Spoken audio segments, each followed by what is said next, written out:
I came to Cyprus. I came to Cyprus because of the reasons that my parents left. That might sound strange since my parents left as a result of the conflict, and I came here because of it.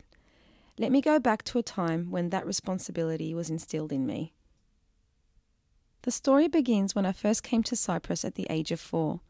In my grandparents' living room, surrounded by pictures of our family members on the wall, was a framed photo in black and white of a couple who were not familiar to me. I asked my grandmother, "Who is that?" And she replied, "They are the people who used to live here." She was referring to the Greek Cypriots who owned the house. "Well, why don't they live here anymore? Why can't we visit them, or why don't they come to see us?" I had so many questions. As far as I was concerned, I knew everyone on that wall except the couple. Their photo stayed on the wall for decades. How do you explain to a 4-year-old that thousands of people were displaced across the island during the conflict? That they had to leave their homes and stay in refugee camps? That Turkish Cypriots were given Greek Cypriot homes to live in until further notice? Perhaps this is the reason why my grandmother left that photo on the wall. Maybe she thought that one day, soon, everything would be solved, and those people would come back home and she'd go back to hers. But the division still continues after more than 30 years, causing suffering for people long after the fighting ended. I remember I was a teenager, and one day in my grandparents' home, I woke up to a loud scream in the house. It was my grandmother.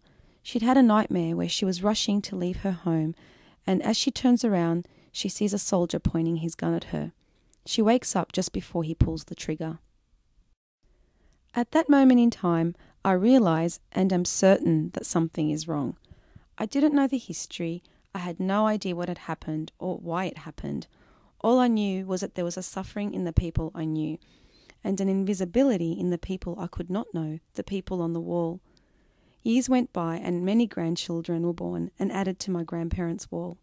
Eventually, the mysterious couple disappeared from the walls.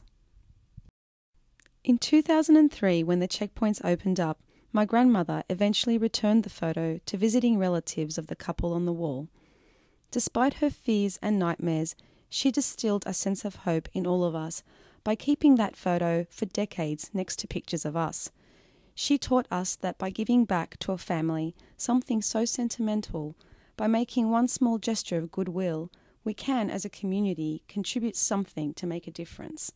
She taught us that this is a responsibility we all have, not just to ourselves, but to each other. This island of love, Cyprus, it possesses a person, and that is why we come back, or why we won't leave. The photos, the stories, and the memories of its people need to be unscrambled and joined back together so that we can all see the beauty of the full picture.